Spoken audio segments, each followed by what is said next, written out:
Bom, alunos, nós vamos dar prosseguimento à nossa segunda aula sobre essa disciplina de educação quilombola e indígena. Há, portanto, aqui um texto, né, que ele passa em uma análise justamente acerca de uma reflexão historiográfica, basicamente, especificamente, na verdade, a historiografia do Piauí, acerca das representações, das narrativas com relação aos povos indígenas no estado do Piauí.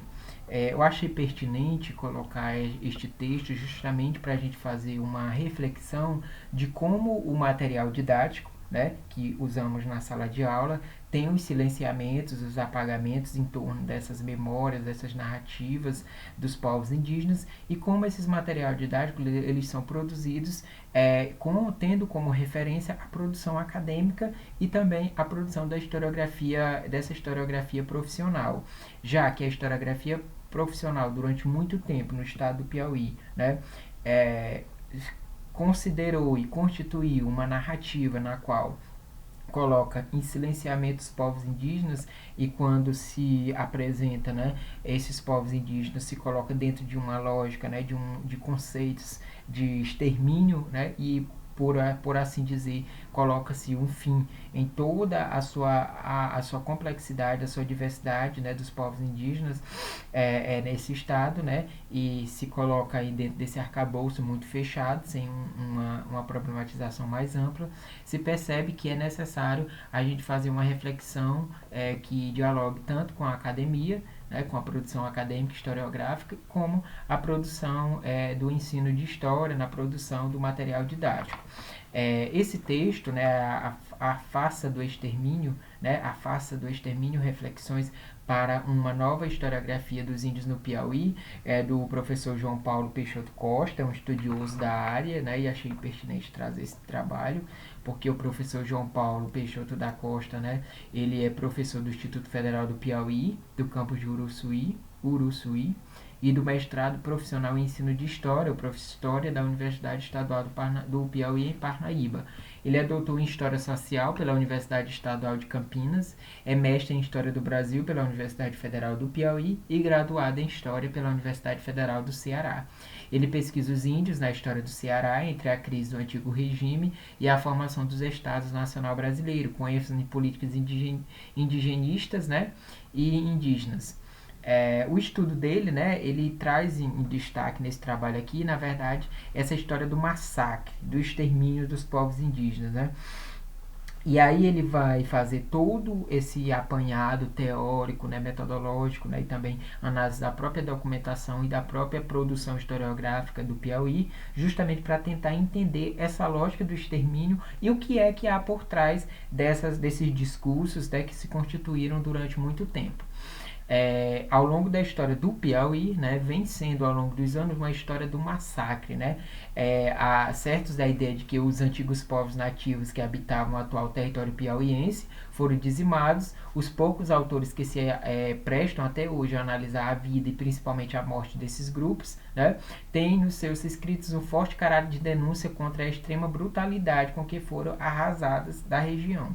Outros estudiosos concluem que a história dos índios no Piauí chega ao fim a partir do aldeamento e pacificação dos grupos rebeldes na passagem do século XVIII para o início do século XIX. Então, ele faz aqui uma distinção muito claramente, né, que ele quer entender o seguinte: a quem interessa, então, esse discurso do extermínio? Né? Então, ele vai fazer aqui essa distinção tanto de uma historiografia que trabalha com essa ideia do extermínio, do massacre, né, como um outro grupo também de historiadores, estudiosos, que colocam em destaque essa questão do aldeamento como a pacificação, como realmente o momento onde há realmente o fim desses povos indígenas no estado do Piauí. Então é uma discussão ampla, né, que ele faz justamente sobre essas questões, tanto essa historiografia tradicional que traz essa ideia de pacificação, de pureza racial, né, e essa historiografia do esquecimento, né, que esse esquecimento ele é um esquecimento intencionado, né,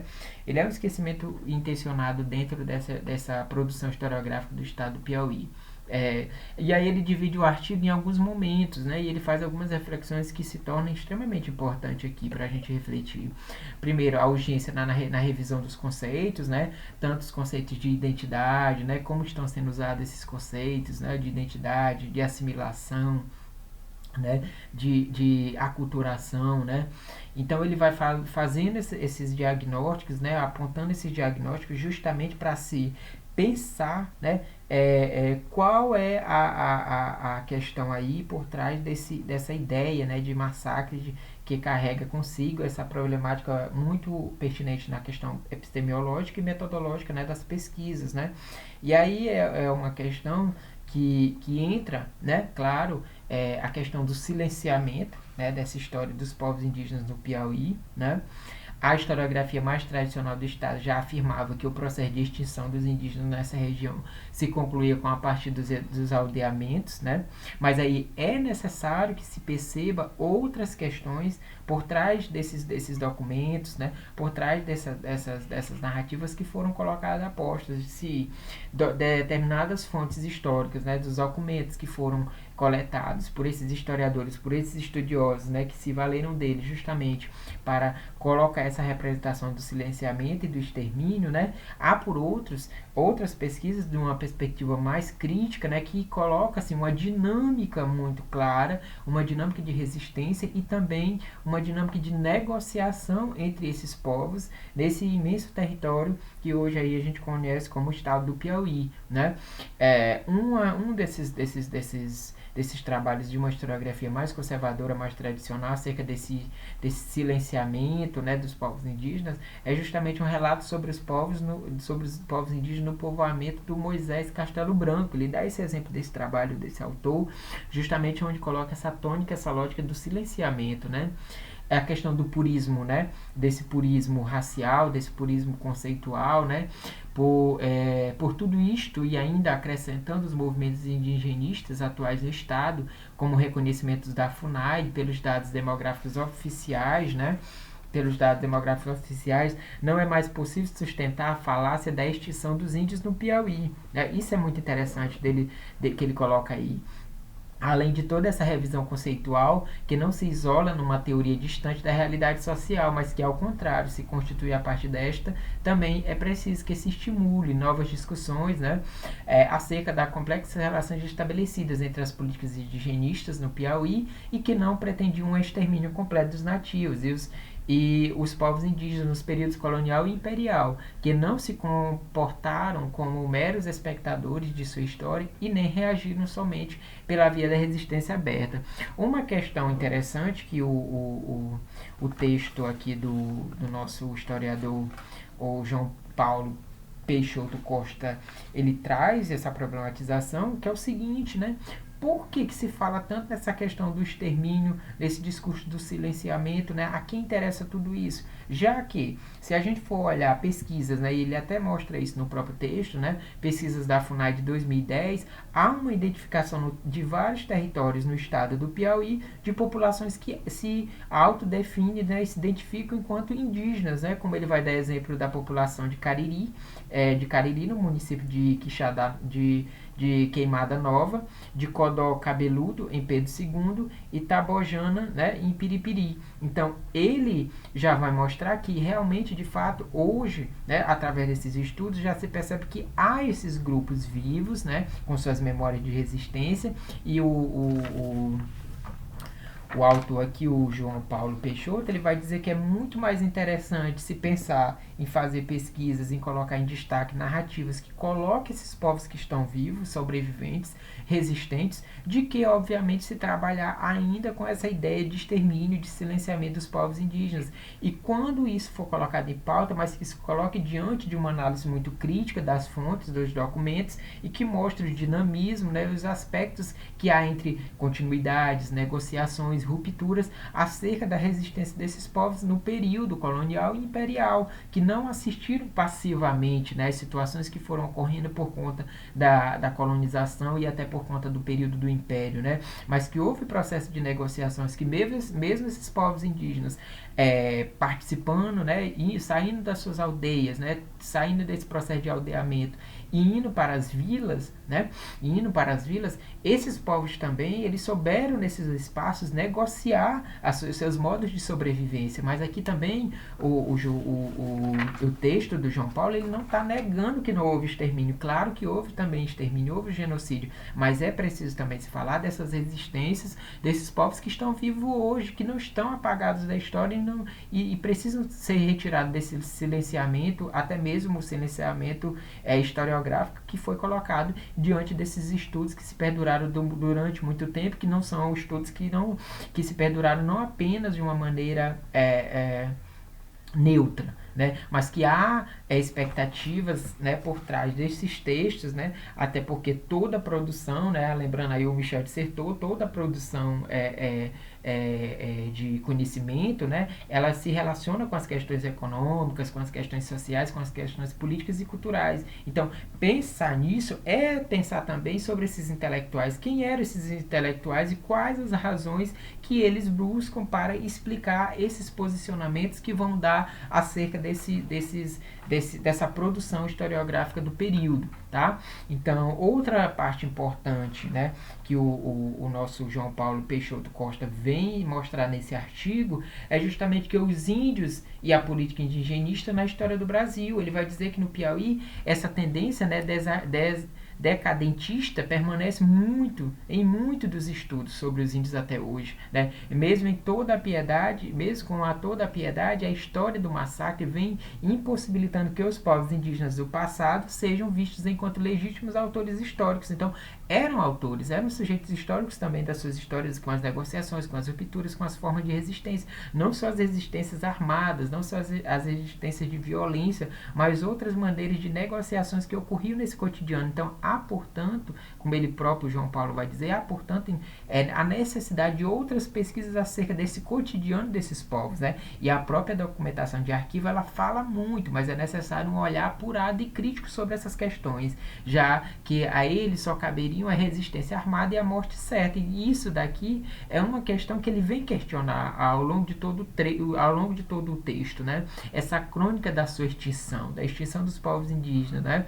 E aí ele vai mostrar que as principais vozes discordantes desses movimentos pertencem dos próprios índios, que através de novas formas de expressão política reivindicam na atualidade e reconquistam antigos direitos históricos, inclusive do de dizer livremente que são índios e que estão vivos, como fazem as comunidades de Piripiri, Pedro II e Queimada Nova, no caso essas comunidades que foram identificadas pela FUNAI atualmente, né, desde 2010. Então é uma discussão pertinente, né, que se faz pertinente durante todo o texto de João Paulo, porque ele aponta justamente a urgência de se pensar justamente nesse desaparecimento dos povos indígenas, né? E como isso aparece nessa produção historiográfica de uma visão muito mais conservadora que anula o protagonismo e os indígenas como legítimos autores históricos. E é preciso que reavaliemos nossas visões acerca das dinâmicas históricas coloniais e imperiais em solo piauiense, gerando a partir daí novas reflexões acerca de processos que vão muito além do contato inicial e dizimação subsequente dos índios. Então ele vai dizer o seguinte: cabe ao historiador recuperar o papel histórico de atores nativos da formação das sociedades e culturas no Piauí.